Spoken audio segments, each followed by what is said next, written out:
많은 밀란 팬들이 기억하기 싫어하는 04-05 시즌, 야포스탄과 크레스포가 합류하여 일명 말레스카라는 든든한 수비진과 셰브첸코 크레스포의 미친 투톱과 그 밑을 보좌하는 카카, 셰도로프, 가투소, 피를로로 이어지는 화려한 스쿼드를 가진 밀란은 리그에서 유벤투스에게 밀려 준우승을 맛보았고 챔피언스 리그에서는 결승에 오르긴 하였지만 이스탄불에서 열린 결승전은 축구 역사에 있어서 엄청난 명경기로 꼽히지만 밀란의 입장에서는 그저 악몽의 경기였습니다. 밀란은 전반 시작부터 터진 말디니의 골로 리버풀을 몰아붙였고 이어서 터진 크레스포의 멀티골로 밀란은 전반전에만 3대0으로 리버풀을 말 그대로 패버렸습니다. 승리의 확신을 느낀 밀란은 기쁨을 주체할 수 없었는데 그 기쁨은 후반전에 싹 사라지고 말았습니다. 후반 8분 리스의 크로스를 받은 제라드의 헤더 득점을 성공시키면서 리버풀의 사기가 증진되었고 바로 2분 뒤에 리버풀의 하만이 스미체르에게 공을 넘겨주자 벼락같은 중거리 슛이 득점으로 이어지며 순식간에 3대2라는 스코어를 만들어냈습니다. 그리고 4분 뒤 페널티 박스 안에 투입한 제라드를 막기에 가투소는 어깨를 잡아챘는데 이것이 후에 논란이 되었지만 어쨌든 PK 판정이 나왔고 리버풀은 천국같은 동점 기회를 얻었습니다.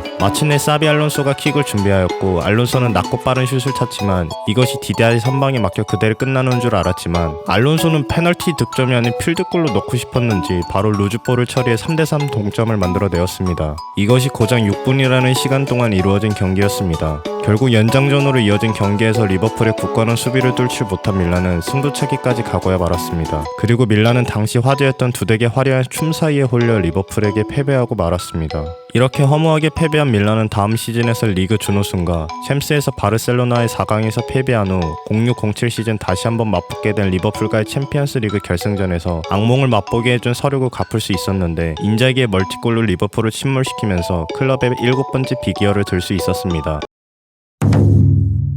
06-07 시즌 비기어를 든 이후 밀란은 2007년 12월 첫 클럽 월드컵 우승을 차지하여 팀의 사기는 올랐지만 최종 리그 5위로 마무리하면서 챔스 진출은 물 건너갔고 2009년 안첼로티가 첼시로 떠나면서 이때부터 무언가가 어긋나기 시작하였습니다. 그리고 밀란의 영원한 주장이자 축구사에 있어 위대한 수비수로 평가받는 파울로 말디니가 은퇴를 하게 되었으며 심판을 골라 경기에 배정한 혐의로 칼초폴리 스캔들에 연루되는데 이때 밀란은 승점 8점이 삭감되는 징계를 받게 되었으며 이 기간 라이벌인 인테르가 스쿠데토를 4연속 우승하는 일이 생깁니다. 09-10 시즌 챔스에서 맨체스터 유나이티드에게 1, 2차전 총합 7대2라는 굴욕적인 패배를 겪고 주축 선수들의 장기 부상이 겹치면서 리그 중위권에조차 못 들 줄 알았지만 리그는 3위로 마무리하면서 다행히 챔스에 진출은 할 수 있었습니다. 잠깐 주춤하는 기간에 팀은 10-11 시즌 질라탄을 영입하면서 7년 만에 스쿠데토로 들어올릴 수 있었는데 이 우승 이후 밀란은 11년 동안 스쿠데토를 들어올리지 못합니다. 더군다나 11-12 시즌을 끝으로 밀란 제너레이션 2기의 중심이었던 선수들이 대부분 빠지게 되었고 이때 나가게 된 선수들은 당시 주축이었던 인자기, 셰도로프, 가투소, 네스타, 티아고 실바, 질라탄, 카사노를 모두 팔아버리고 몬톨리보, 엘샤라이 등의 신예들을 중심으로 시즌을 시작하였는데 2012년 11월 23일까지 리그 12위를 유지하는 처참한 성적을 보여주었습니다. 그래도 리그 최종전에서 시에나와의 경기에서 승리하면서 극적으로 리그 3위로 마무리하면서 다음 시즌 챔스 진출을 이루었습니다.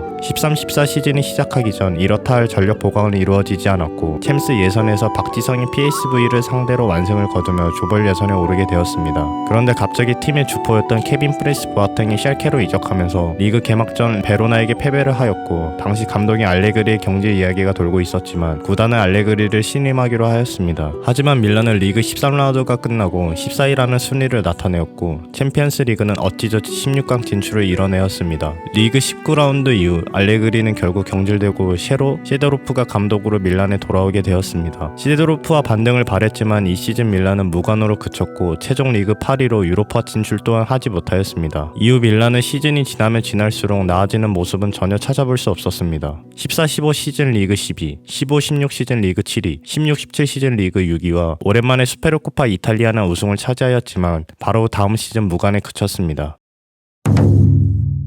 18-19 시즌이 시작하기 전 밀란 구단 내부는 많은 잡음이 어지러운 상황이었습니다. FFP 룰 위반으로 유럽 대회 1년 정지를 당했고 밀란의 인수 문제로 많은 주주들이 관심을 가지게 되었습니다. 결국 2018년 7월 11일 엘리엇 헤지 펀드는 공식적으로 AC 밀란 인수를 발표하였습니다. 당시 보드진들은 모두 중국인이었는데 이들을 모두 교체한다고 하였으며 추가 자본을 투자하여 밀란을 안정적으로 운영할 것을 선전하였습니다. 또한 밀란의 상징이었던 말디니가 단장으로 돌아오게 되면서 반등을 위한 발돋움을 이어나갔습니다.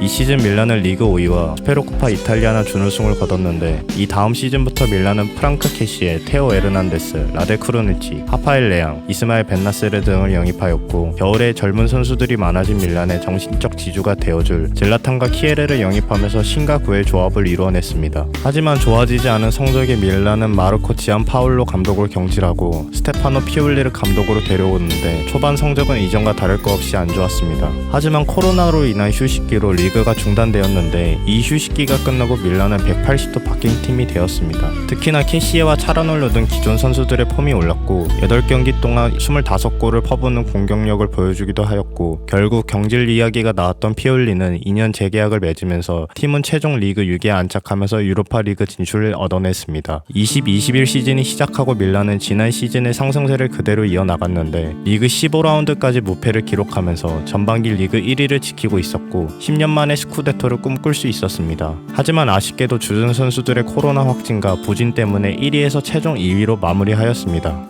그래도 우승을 바라볼 수 있는 시즌이었고 8년 만에 챔피언스 리그 진출을 이루어내며 성공적인 시즌을 보냈습니다. 그리고 마침내 21-22 시즌 밀란은 여전히 피올리 매직에 힘을 내며 워낙 잡음이 많았던 돈나룸마를 대신하여 마이크 메냥을 영입하였고 베테랑 선수인 플로렌시아 올리비에 지루를 영입하면서 나이가 든 질라탄을 대신하여 밸런스를 맞출 수 있는 선수가 합류하였습니다. 더군다나 어린 선수들인 하파엘 레앙, 산드로 토날리 등과 베테랑 선수들의 조합 그리고 덕장인 피올리, 디렉터로 돌아온 레전드 말디니의 마음이 합쳐져 마침내 11년 만에 스쿠데토를 들어올리며 세리에 A의 정상을 되찾아왔습니다. 이 다음 시즌 밀란은 나폴리의 돌풍으로 인해 4위로 마무리하였고 챔스에서는 16년 만에 4강 진출을 하였으나 아쉽게 라이벌인 인테르에게 패배해 결승행은 다음으로 미루게 되었습니다. 아쉽게 무관으로 끝냈지만 밀란의 챔스 4강 진출은 많은 팬들의 가슴을 울려주었습니다. 다만 질라탄의 은퇴와 디렉터인 말디니가 팀을 떠나게 되었고 팀의 중추였던 토날리 또한 뉴캐슬로 떠나면서 다시 암흑기가 찾아오는 거 아니냐는 잡음이 들리기 시작하였습니다.